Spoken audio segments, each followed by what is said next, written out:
Hey, everybody, and welcome back to Two Comic Book Dudes. My name is Aaron Clutter. I'm the editor in chief of Comic Booked, and with me, as always, is Justin Paget. He's our managing editor. Hey, And everybody. tonight, we have a very special guest, Danny Boyd, and I'll let him introduce himself. Oh, is that my cue? Hey, Yeah. Aaron. Hey, Justin. Guys, thank you so much for having me. Aaron, you've been really a great help for me in reinventing myself in the world of comics after 35 years of movies. So thank you for that. You're Uh, welcome. yep, as I said, a filmmaker of, gosh, moving on 40 years now. Yeah. Professor at West Virginia State University and a few other spots along the way in Tanzania and couple other schools. But again, my love was movies, fiction, nonfiction. I've made 30 some. The one most people know is Chillers, which was my lucky breakout movie with Troma. And about 6 years ago, I was working on a movie that I just didn't like how it was turning out. Death Falcon Zero versus the Zombie Slug Lords. So my writing partner with that, and who actually was my professional wrestling tag team partner as well, which Oh, was something. Wow. wow. We were working the roads a lot, and I knew that he had continued to read comics where I hadn't read one in 30 years, and I said, "Man, is there a world where we could adapt this, maybe illustrate a novel?" He said, "Yeah." So while we were doing that, salvaging the storyline, I started reading what I'd missed in the last 30 years and went, holy cow.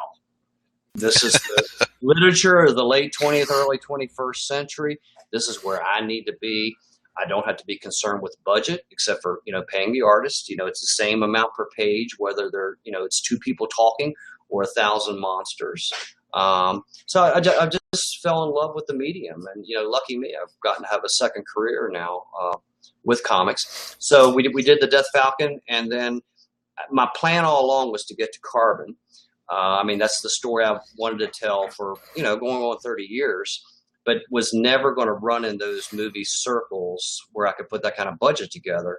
Um, so we, I banked on people remembering Chillers, the movie. So we decided to um, do it as a graphic novel, much like Creepy and Eerie and those kinds of things with different writers. I drove the project, but not reimagining new stories from the Chillers, the way the format was set up, with the letting the bus driver be the storyteller. But Yeah. again, I love Chillers. I love that anthology kind of thing. I mean, I grew up with the EC comics, as a kid. But it was part of a plan. Okay, let me try, hopefully build up some kind of name by doing those, that I can get to the point where I can do Carbon. And, so far so good. If I can just, so now if I can complete the sequel finale, Salt. So that's how I fell in, man. And lucky for me, folks like you guys remembered those goofy movies, and uh, I just picked back up. The fan base is just older now. They're introducing me to their kids, which is, it's all good. Yeah. Well, that's one thing. You say this is the comics or the literature of this generation. Definitely is. I mean, it's gone from, there's been a few books that I want to pick up to being like, I want to read everything. you Yeah. know, I almost can't pick up a regular book and read it anymore because I've got so many comics that I want to get through each week. So it becomes difficult. But I'll tell you, I picked up Chillers 2, the second volume first, and read through that, and I really enjoyed those. And it had been so long since I've seen the original movie that I didn't even remember. And I'm looking through, oh, I remember this guy, he's a bus Yeah, driver. Oh, that's pretty cool. cool. And so reading through that, and then it did definitely harken back to the EC, the old horror comics. That's exactly how I felt as I was reading through it. And, for you guys watching out there on our site, comicbook.com, I do have a review of Chillers 2 and Carbon as well, which we'll talk a little bit about here.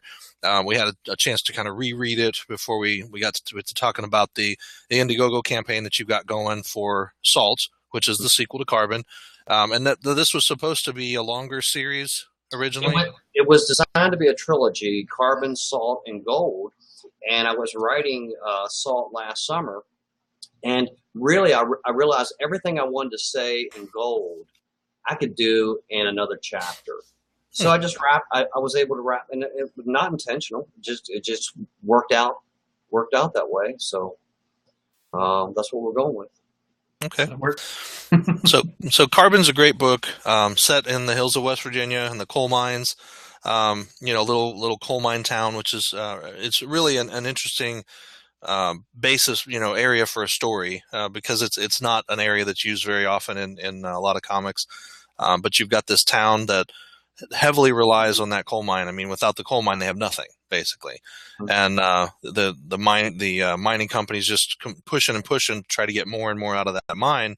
And they have this special coal that they found, and they're digging deep into the deep mines and uncover a little something more than they bargained for.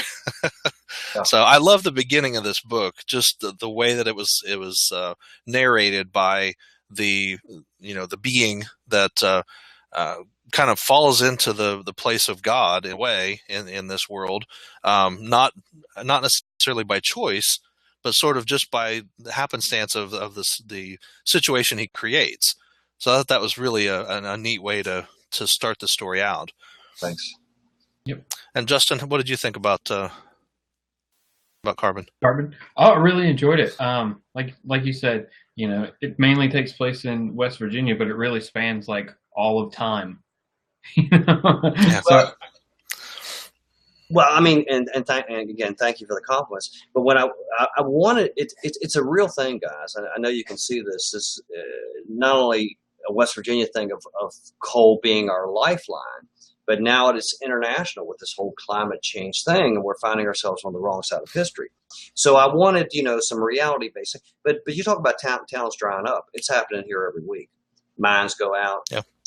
Towns dry up. But I knew I needed. No one wants to see just bad news. I mean, if you want that, you turn on CNN. So I wanted something mythological, and I actually, read, the cliff notes of the World Bibles, trying to find a creation story that I could wrap this thing around, and I couldn't find one, so I just made up my own Bible there. It's the mythology, and rather than in Eden in the Middle East of the Tigris and the Euphrates, it's the Tug River in Monroe County,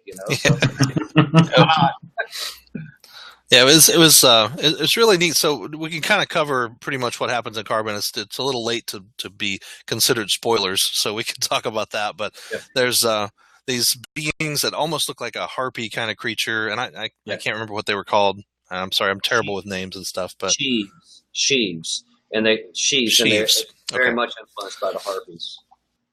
Okay, so they're winged, fanged, ugly, creatures. Female creatures. And all females, right? Single sex and incredibly horny. Right. Right. So we won't go into maybe the inspiration for that, but anyway. So these. Maybe I'll get a case these creatures were created first, and it was kind of like a god saw these and saw that they weren't good, so separated them, created a new race, and these were more human type creatures, and there was just a constant battle between the two races.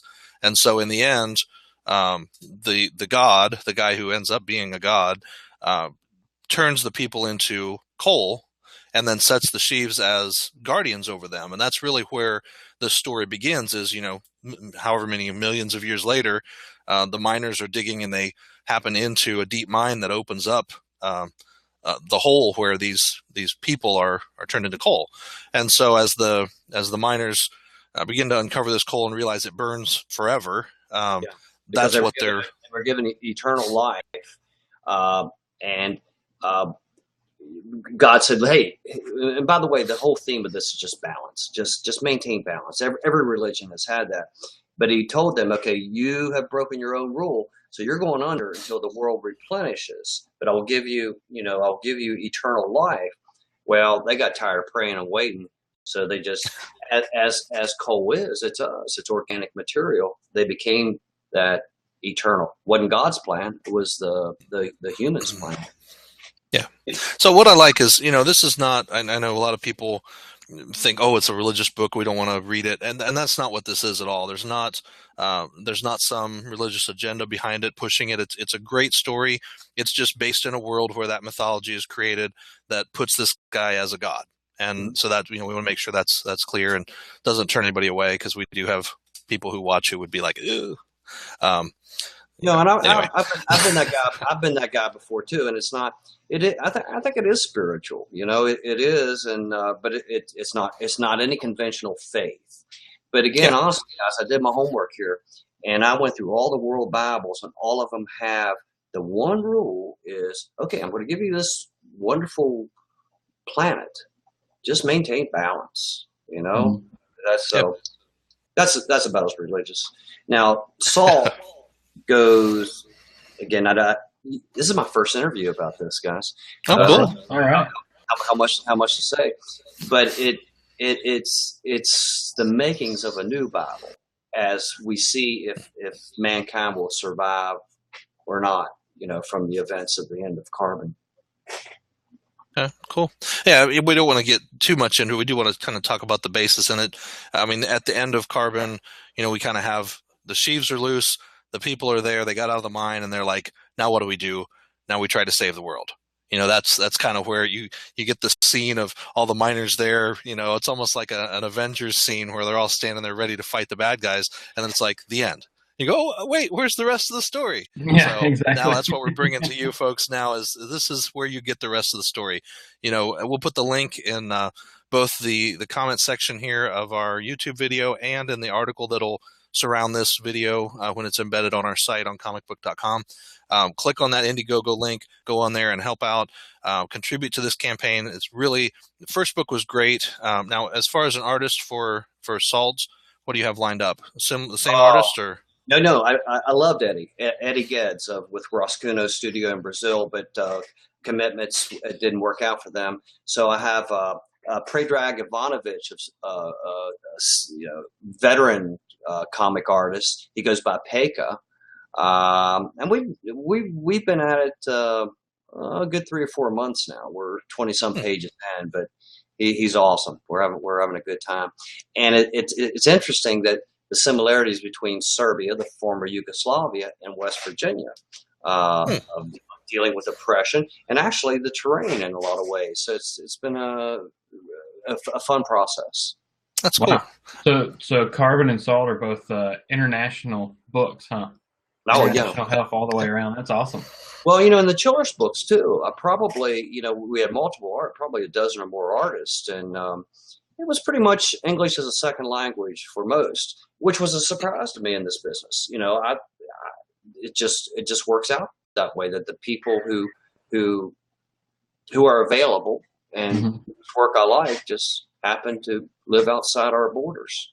That's cool. Well, a couple weeks ago we interviewed Brian Buccellato, who's a writer of Detective Comics and a bunch of other stuff. But he's got Sons of the Devil was his big book, and we were promoting it and interviewing him about that. And he said that his artist is from Italy, and they met over the internet, and they've never actually talked to each other. They just communicate through the internet. So that's one thing that I've seen with comics, especially the technology is drawing people from all over the world together in combinations you never would have seen before. You wouldn't have seen a writer from the United States and an artist from Italy who have never traveled to work together, working together like they're doing, or like with you, having somebody from Serbia working with you from West Virginia. It's just not something you would have had happen without this technology. So it's really cool.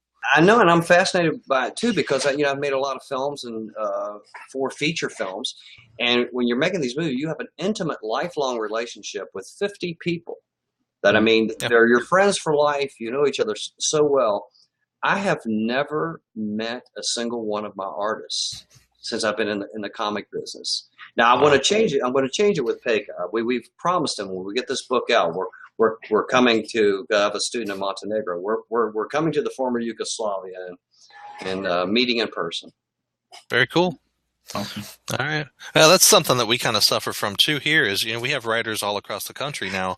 And I was talking with one of our, he's our chief our digital media director, I guess is what Colin's name or Colin's title is. But he does a lot of our cosplay stuff, a lot of our videos, and represents us really as a Nightwing from the Batman series in different conventions across the country. He was just in Puerto Rico a few weeks back, and he's going to be at San Diego Comic-Con. And he's on the West Coast, and I'm about as far on the East Coast as you can get. And I'm like, man, if we were closer together, or Justin and I too, what could we do in an afternoon once a week that we just can't do? They do a lot of fan films and stuff. I'm like, man, if we had this group together and we could record, a 20-minute short or a 10-minute short or whatever every couple weeks, it would just be a completely different world. But I mean, it's great because we can use the tool we use here to communicate and pull people together from all over the place and do interviews that we never would have been able to do, or maybe only over the phone. And you just don't get that connection with people over the phone, Right.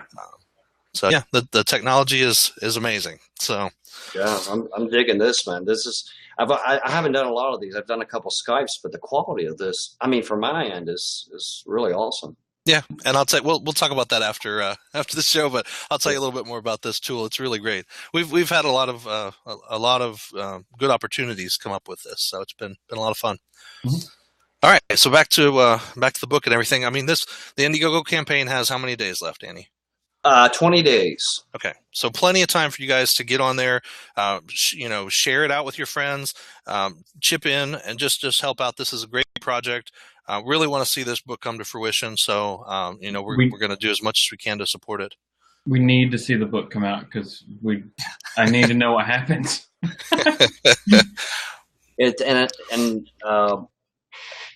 Try not to brag, Justin, but I don't think you'll be disappointed. Okay, great. I've got to, and I've told lots of stories through my career. So this is one I just have to tell, and I'm just dying to say what happens, but I can't do it. No, I get you. And those are normally the best stories. Someone, you said you've been wanting to tell this story forever. You've been thinking about this story and working it out in your brain, even without really thinking about it forever. So these normally are the best stories to read and the best ones to get involved with. So I'm definitely looking forward to Salt. Yep. Yeah, man, I appreciate it. Okay. Well, let's, can we talk about, we've kind of talked about your inspiration for this. We've kind of talked about your background. So as far as comics, are you reading anything right now outside of the work that you're doing that you really like? Constantly. I mean, I was lucky. I was lucky to. I mean, it's a new habit, but what a good habit to have. Wednesdays. You probably go to John's store there in Frederick. Yep. But I have Comixology. I have that group, and then I have my local. Shout out to Lost Legion Comics in South Charleston. Cool. But I just. So I'm on Caliber. I mean, they're my publisher, Gary Reed, and lucky there. Probably my faves is again, this environmental thing I really dig is Swamp Thing still. I went back and reread all the Alan Moore stuff, so that on a regular basis. Animal Man, I've got about a dozen that I have, either print or download. Cool. Well, if you're looking for a couple of good environmental ones, second issue of Surface Tension just came out, and it's from Titan. Surface Tension. Okay. Yep. It's from Titan Comics. It's really a very interesting kind of ecological sci-fi. It's pretty interesting. And then Warren Ellis's Trees from Image has actually been pretty good. No, I'm reading that. I am reading that. Those are the two that just come to mind. So anyway, we can sit here and talk for like an hour about comics, right? Well, no, but you guys are the ones that turned me on to that. When I did the last gig at John's shop there up near you in Frederick, it's like I had to say, stop giving me titles, man. I'm spending more than Yep. That's all good, man. Good. Okay. Well, Danny, we appreciate you taking your time. I know you're busy with this project and everything else going on with your life. You've got a wedding coming up. Yes, I do. My daughter is getting married July 11th, and I'm over the moon about it. And so I'll be up your way seeing her. That they live in Baltimore, so I'll be seeing lots of Orioles games. And Justin, like I said, I have friends in Atlanta, and now I have a new one. Now, so when And I'm retiring from teaching after 34 years in May. Wow. So I'm going to be sleeping on your guys' couches and doing yeah, come on, book signings. We have an inflatable mattress we'll blow up for you down in the den. So and I can sleep on a 2x4. I don't know if we have any of those, but all right, great. Well, like I said, we'll have links down here in the bottom for how to get a hold of Carbon, because they can still get copies of that, right? Oh yeah. Yep. And then how to get to the Indiegogo campaign. Oh, and as soon as I keep interrupting you. As soon as people contribute. Everything, and this I've got good stuff there, man. Troma's re-released my movies, the other graphic novels. Be a Character. There's 2 of those left. Actually, Be a Character in the book. So all of that stuff, except for the book Salt itself, will be sent to them, straight away. Awesome. And even the dollar thing, that's what I've learned. My students drug me into social media and said, Danny, you have to do this. And man, they were so right. I mean, it takes $1 and 1 share to spread these things. Mm-hmm. Well, it's great when we as fans can invest. That's, the first one I got involved in was, Primal the Jungle Girl back I think early last year. And I'm still friends with the guy who wrote it, talking with him on Facebook and stuff. But the book came out, it was great, but it wasn't like a huge hit, but I invested money in that. And I was like, hey, this is part mine, Right. It is. So it's really cool. Which is the way my movies have been. When I look at it, they say, how the hell did you do that in West Virginia? I said, well, because we all believe. And my crews have always been partners, and that's the way. If you read my stuff, you'll see that I never forget one of them. It's never me. It's we. Yeah. That's the same thing I feel about Comic Book. We've got a great team behind us, and if it weren't for them, there's no way I could do this all by myself. It's a good stable you guys have, man. That's a pretty good lineup of writers. Thanks. All right. Well, we'll. I think we'll definitely have you back once Salt comes out to talk about the book, because we're saying it's definitely going to come out. So we're going to make sure that this campaign gets out and gets funded. So again, there's awesome. Nice. And this is just the working cover, because I can't come up with the cover yet, just to sort of tease it. That's neat. And that's kind of the scene from the end of Carbon, where they're all pickaxes in hand, ready to go fight the bad guys. So it's pretty cool. Amen. All right. Well, everybody out there, again, Danny Boyd, thank you for joining us. His first book, or his last book, Carbon, was out. Was that out 2 years ago? No, it's just a year. We did a soft release in May, and then the official was in August. So it's coming up on a year. Yeah. Yeah, so relatively fresh. I guess it just seems like forever ago. So much has happened between then. That's still available, and Salt will be coming out as soon as this campaign's finished. We'll get you a release date on that when that's ready, and we'll have you links to everything. Please subscribe, share, like this video, share our article. Just get the word out. That's really what we're all about, is getting the word out about great comics, because there's so much out there that people don't even think to pick up because they just don't know about it. So that's what we're trying to do. Yeah. Thank you so much. All right. Thank you. All right, everybody. Thank you for taking your time to watch this. And we really hope you find something to read and love it and tell people about it. That's right. Thanks a lot. Okay. Thanks.